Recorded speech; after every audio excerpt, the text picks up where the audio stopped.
Grabe tong dumayo na to guys, talagang sumadya pa dito kagabi ng alas 9. Matutulog na sana ako eh. Itik. Naghanap sa'yo dito kanina pa. Idol, pasensya sa labala. Gusto nyo lang kita hamunin sa 1-1.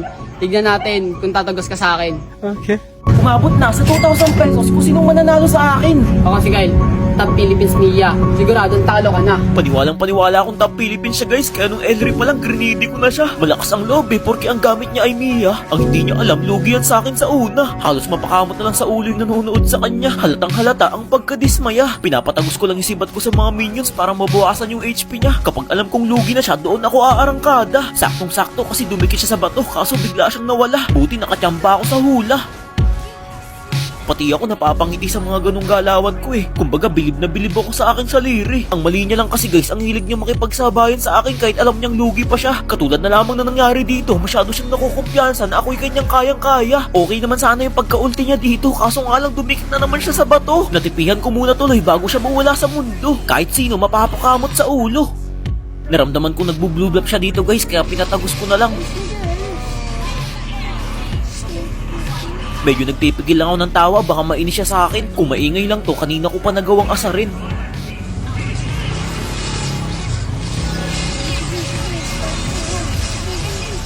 Sayang, nabigyan din ako dyan, pinapasok ko na sa tore, ayaw na kasing lumabas eh. Kahit naririnig kong tinuturuan na siya nung katabi niya, hinahayaan ko na lang. Pero dapat bawal yun guys kapag dumadayo kayo ng 1v1. Kita nyo ko, patas kong lumaban. Kahit top global pa yung iharap nyo sa akin, hindi ko yan aatrasan. Mas lalo lang ininda yung lakas ko nung ginalingan ko lalo.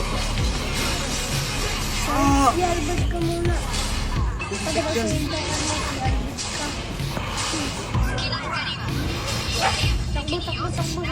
Takbo sa tore. Yarbad ka muna par. Press yarbad. Satak. Uy!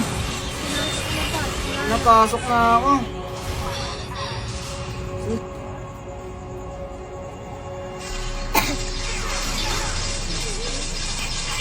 Napakay na. Uy! Dali! Uy! Kasi nyo ayun mo malis Ang sakit! Na yun! Ayun malis, sabi ko malis ko na na. Oh, yan na. Kaya yung clear to yun. Gigi, patay na. Ay! Naku po! Ayun na, nag-build na. Nag-build na siyang immortality. Sige.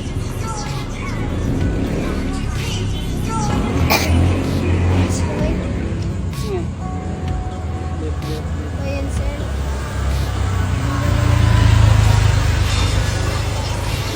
Punta! Gigi!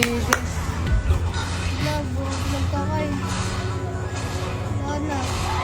Sayang, 2,000. Guys, sa mga gusto makalaban ako, dayuin niyo ako dito or sabihin niyo sa akin kung taga saan kayo. Ako mismo dadayo sa inyo. Dito guys, kinilabutan ako sa mga dumayo na to.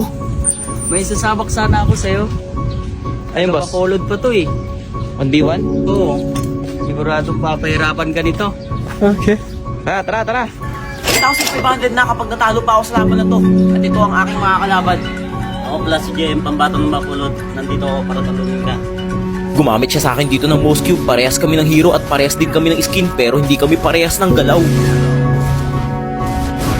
Na first blood ko agad siya sa loob ng 2 minuto, kaya napatingala na lang ng ulo. Nang mabuhay siya, alam kong dediretso agad yan sa blue block niya, kaya agad kong pinuntahan. Halos mapailing siya dito guys, siguro nagsisisi na siya na nakalaban niya ako. Mga pwestuhan pa lang kasi sa mapa alam na alam ko. Hindi ako masyadong kumikibo dyan, baka kasi kung anong isipin niya sa akin. Habang kumukuha ako ng red lap ko dito, nagbakasakali ako baka nandun din siya. Inantay ko lang mag-cooldown ng aking ulti, tsaka ako inasinta.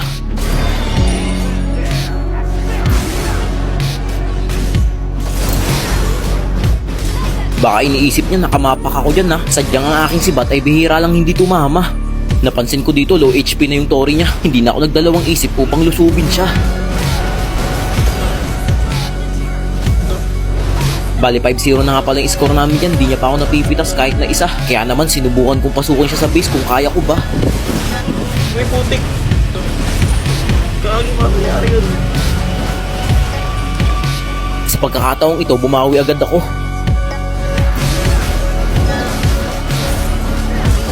Kahit hindi ko nagamitan ng inspired burado, napansin ko sa kanya dyan parang gusto niya na mag-surrender. Pero napabilib pa rin ako kasi tinuloy pa rin ni brother.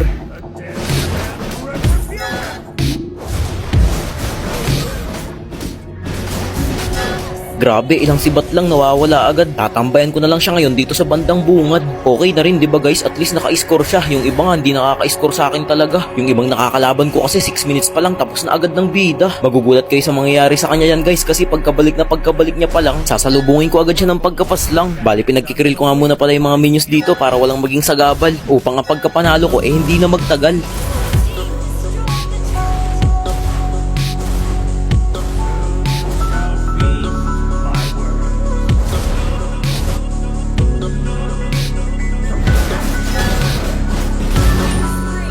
At ayun na nga guys, hinayaan ko ng mga minions ko tumapos sa laban na to. Hiniling ko pa nga sa isip ko, sana wag pang matapos. Subalit kahit anong gawin, ang oras ng pagkabuhay niya kapos na kapos. Nice game, nice game. Nice game. Ano yan, lakas mo talaga. Chamba lang, boy. Guys, sa mga gusto pang lumaban sa akin, dayuin nyo lang ako dito. Ako mismo pupunta sa inyo. Dito guys, may panibagong dumayo na naman ng 1v1 at gigil na gigil sa akin. Guys, may dumayo na naman dito sa amin. Taga saan ka ulit, brother? Tagaytay ako mga. So yan, para hindi sayang yung punta mo, pag natalo mo ako, meron kang 1K. Kanya to guys. Pag natalo niya ako, dahil wala nang makatalo sa akin, bibigyan ko na kayo pa premyo. Gumamit siya dito ng Popol and Cupa na naka-aegis kaya hirap na hirap ako. Ano boy? Ano boy? Sa una, nakukuha niya pang mag-angas ng mag-angas kasi alam niyang lamang siya sa akin. Pero kahit na ganun, ako'y nakikipagsabayan pa rin. Medyo nalugi siya sa akin sa puntong ito kaya napatras na lang siya. Sa kagustuhan kong mapitas siya, sinundan ko yung aso kung saan papunta.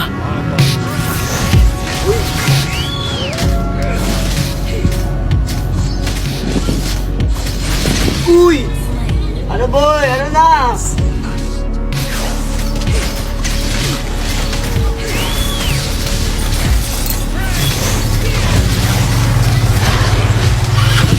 Uy!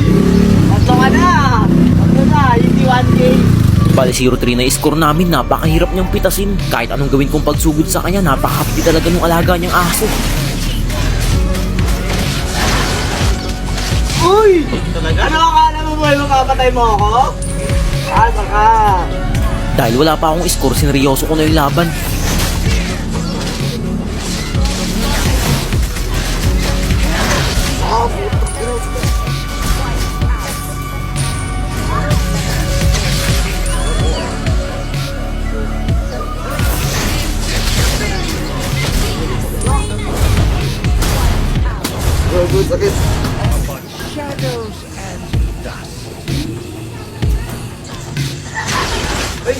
Ano? Ano? Ha? Nadaan ka pa.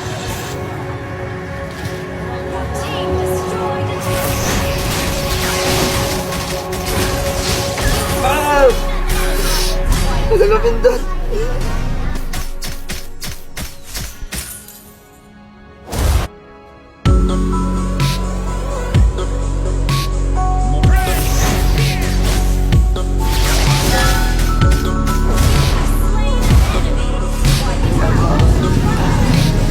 Talo.